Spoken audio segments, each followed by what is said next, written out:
Hello, hello, hello, and welcome to another episode of Politics in 5. I'm your host, Antonio Gibson. Today I want to talk to you about an issue that confuses even myself, the Electoral College. What is it? Why do we have it? And do we even need it? All that and more coming up now.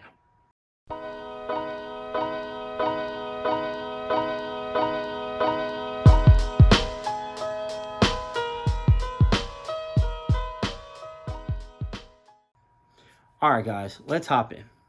This is a topic that really did confuse me. What exactly is the Electoral College? Well, the Electoral College is the chosen group of individuals who actually get to pick who the President of the United States is. Now, that's confusing because I always grew up under the impression that we, the people, get to elect our own president. Well, that is true to an extent.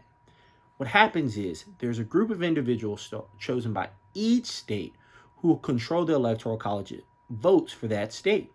Each state has their own number of votes depending on how large their population is. The way that elector is supposed to determine who that state gives the electoral votes to is based off of our votes. Okay, that seems really, really confusing. Why did we come up with this? Well, sadly, the main reason why it was determined we needed an electoral college was slavery. What happened is America declared its independence, had a Continental Congress determine what we needed to do to determine who our next president would be. Some people wanted the Senate and House to determine our next president, but there was large fears that those people would intermingle and basically corruption would create havoc on our country, and that's how we would determine our next president. Other people wanted the people themselves to vote. Now, there were two issues with that. One issue is, at the time, people didn't believe that the average everyday person was educated enough in the system of politics to properly choose who the next president was. Issue two was the bigger issue, slavery. What determines the exact population of people? Well, the South would contend that although the slaves were property, they should still count towards the population of their state. While Northerners would say that's an unfair advantage, especially seeing as though in a lot of Southern states, there were more slaves than people who were free. What to do? Well, that's where the Electoral College came in. The Electoral College was created and divvied up the amount of votes given to each state based off of population. But what did they do about the slaves? Sadly, that's where the 1/3 rule came in. 1/3 of each slave was counted towards population. Now, that's a horrible reason for all of this to have started, but it's reality. Now, why do we still use it today? Well, part of it is just tradition. We believe, traditionally speaking, hey, this is the way we run our elections.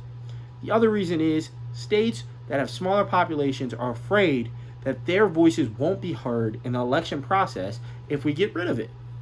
Well, how's that the case?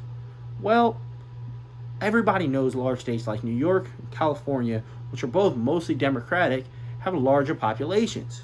But that does not speak for the everyday person in Iowa and Kansas. So they feel like putting the cap on the number of amounts of votes that are counted from those large states keeps things even. I don't know how I feel about that.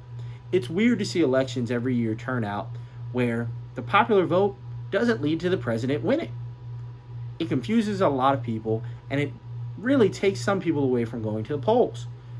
I don't know if there's a solution, though, that will alleviate the fears of smaller states and also allow us to get rid of the Electoral College. So, do I think it should go? Yes. But until I hear of some solutions that make actual sense to alleviate those fears of the small town states, nothing we can do about it. All right. I don't know what exactly the best solution is to get rid of the Electoral College.